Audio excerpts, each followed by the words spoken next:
podcast. Going to get his reaction to that and some other things as well, especially some of the crackdown on any dissent vis-a-vis Israel. I am taking a look at Trump's tariff war as class war. Saagar then came in and said, you got to try to get this guy back. You have to facilitate his release, unquote, homegrowns, and that what the response from Bekele would be, how Trump would interact with him, facilitate his release. They are just completely stonewalling. They're pretending like the Supreme Court actually sided with them and said they don't have to do anything. So a lot of questions about what the response from Bekele would be, how Trump would interact with him, etc.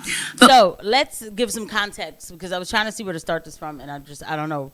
But what Krystal's talking about is Bekele came, this El Salvadorian president, Bekele, who I was bigging up 2 years ago, right? And then something told me, Casey, shit. All right, guys, welcome back. So Krystal is breaking down what's going on with the Bekele visit. You know, with the first of all, with the person was illegally here, but I just don't understand. Also, too, right? Like, okay, if the people have some sort of, you know, crime that they committed, that they ended a life in America, yes, send them to the prison. I'm not really cool with sending people who came here, yes, illegally for more opportunities, to a prison. Sorry, not cool with it. No. I thought they were just going to send them back home. They're sending them to prisons and camps for what? Send them back home. And then they'll figure it out there, right? Like, that's what I would have thought, right? But nope, this is just all, everything is so bizarre.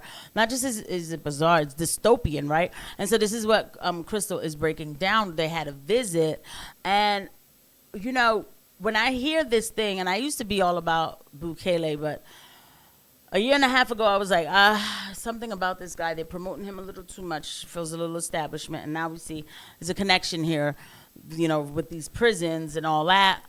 And it gets worse, this discussion. Let's go ahead and get into it.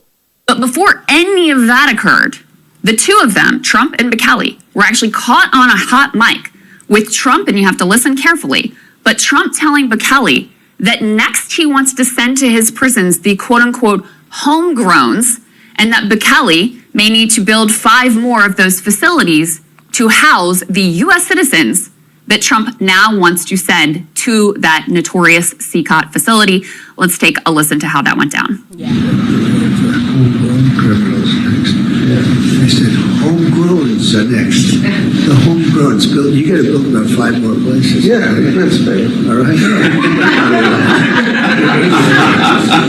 It's not big enough. Oh yeah, come on. And it wasn't only in this hot mic moment. Apparently the El Salvador press was there, but the whole pool wasn't. I don't know where that stream came from, but they were streaming that live, and obviously we all. It was the El Salvadorian government. It wasn't even the El Salvadorian media. Now, why exactly El Salvadorian government is allowed to live stream straight from the Oval Office, that's beyond me. There's probably the tertiary amount of concerns, as well as Mr. Bekele's outfit that was happening. You're absolutely right. There were a number of comments made there by President Trump in the Oval Office, very defiant on the Abrego Garcia case, as well as proposing on multiple occasions sending U.S. citizens to this prison. Let's take a listen. Mr. President, you said that if the Supreme Court said someone needed to be returned, that you would abide by that. You said that on Air Force One just a few days ago, and they said that it must be facilitated.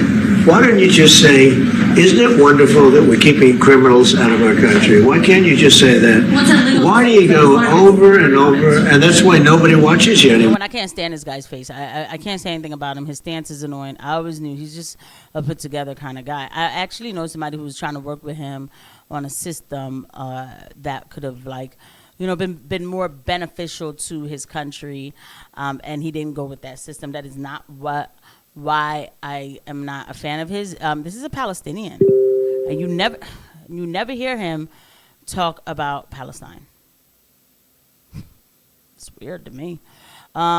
And he's nefarious to me, but don't worry, it's not just him who's nefarious. It's not because his prisons are really like maximum security. I was like, yo, look, man, if that's what he's doing in this country to get gangs off the street, bro, like, let him. But I remember always asking myself, like, how are they letting him do this? How are the people who really control this world letting him do this? And yes, that's how it goes, right? And then now we see, you know what I mean, the results of that. Trump saying homegrowns, right? And then they come back and fix it, and they'll tell you, oh, no, but the violent criminals. Well, lately, words have been violence. You know, you have no credibility. Please go ahead. I promise you, if he was your neighbor, you would move right away. So you don't plan But to the ask for Supreme anything Court's to get asking him back? to, And that- what was the ruling in the Supreme Court, Steve? Was it 9-0? yes, it was a 9-0 In our favor. in our favor against the district court ruling, saying that no district court has the power to compel the foreign policy function of the United States. As Pam said, the ruling solely stated that if this individual, at El Salvador's sole discretion, was sent back to our country, that we could deport him a second time. How can I smuggle a terrorist into the United States? I don't have the power to return him to the United States. You can release him inside El Salvador. Yeah, but I'm not releasing, I mean, we're not very fond of releasing terrorists into our country. I mean, we just turned the murder capital of the world into the safest country of the Western Hemisphere, and you want us to go back into the releasing criminals so we can go back to being the... This guy is such a, yo, man, when I tell you, he is a shifty one, bro. He keeps calling the guy a terrorist. The guy did not commit any crimes, bro. Like, and this is why people keep saying, like, the gay, like, hairstyles is you, and they know what word to use, the T word, Terry's. They keep using that word. It's to put in your mind that this is some, like, bald-headed MS-13 dude. Like, bro is like a makeup artist out here, probably more girly than me. That doesn't mean he couldn't be in a gang, but I'm just saying, we don't have the evidence to prove that. I mean, like, if he's here illegally, just send him back to the country. Send him home to his house. Or, you know, sadly, it probably wouldn't be a house or something. But dad going to a maximum security prison. Oh, but don't worry. The one that they're setting up for me and you. Murder capital of the world. No, that's not going to happen. Well, they'd love to have a criminal, you know, released into I mean, there's a fascination. They would love it. Yeah. They're great facilities, very strong facilities, and they don't play games. I'd like to go a step further. I mean, I said it to Pam. I don't know what the laws are. We always have to obey the laws, but we also have homegrown criminals that push people into subways. I'd like to include them in the group of people to get them out of the country. So you can see there not only doubling down, but the most significant comment made from Bukele was saying, quote, what did he say? I don't have the power to bring back Abrego Garcia. This is where it is obviously preposterous. Bukele is getting paid $6 million from the United States government. Furthermore, he has literal unilateral authority over who goes in and out of CCOT, so he actually could release him if he could. And this is one where the government and Stephen Miller is saying there, oh, it was 9-0. I mean, he is correct in that it's 9-0 by saying that it is 9-0 in not ordering it in the same way the district judge said you have to go get him back. But it was very clear about the facilitation of return. And what was it? We turned it over to the district court where there continues to be adjudication over specifically the lengths and the process through which the United States must return Abrego Garcia. It is clear cut. It is beyond obvious. You know, the state admitted in its court filing, Abrego Garcia should not have been sent to El Salvador. Period. End of story. We can talk all day long about the hold on the deportation order, etc., but it is clear as day. He had a hold for deportation. He was sent there by their own admission. It was a quote-unquote mistake. The Stephen Miller has now claimed that it was a mistake to admit that it was a mistake. Right. And that is not true. That fired Solicitor General who said that in a court filing, apparently, I was actually reading from a legal expert that he has a decent enough case for defamation, actually, against the government, because they're claiming that he basically lied in a court filing. Jonathan Turley, who is a Republican, Trump sympathetic, Fox News kind of a guy, who was like, he's got a case for defamation. Yeah, the dude that they fired because he admitted in court that this was a mistake, which also wasn't just admitted in court. It also, as Saagar said, was part of this court filing. He's been there for 15 years. He served in the same or similar role under the first Trump administration. You know, he has been a reliable advocate for whatever the government's position has been. So, Stephen Miller called him a saboteur. That's right. And a Democrat. And a Democrat, as if he was in there intentionally trying to blow up this case.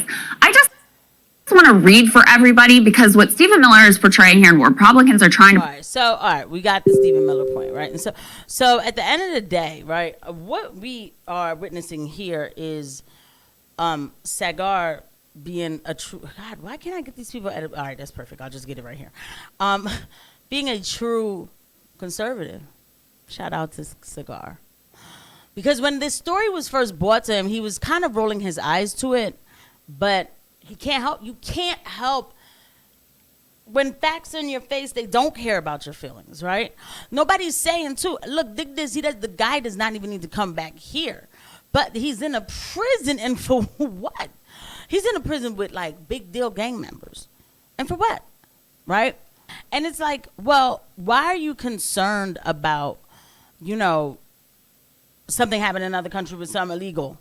Because you heard it, Trump said homegrown. So their thing is that they want to bring, they're saying violent criminals in America, they could send them to El Salvador. Don't sleep, because that is what is on their mind. And normally, in a normal world, somebody would be like, oh, fine, send, people who hurt kids or something to, the gulags in El Salvador. But the thing is, the way how words are so mutating these days, and the way how we have people getting kidnapped for writing op-eds against a foreign establishment, I don't trust any of this. This is not a good look.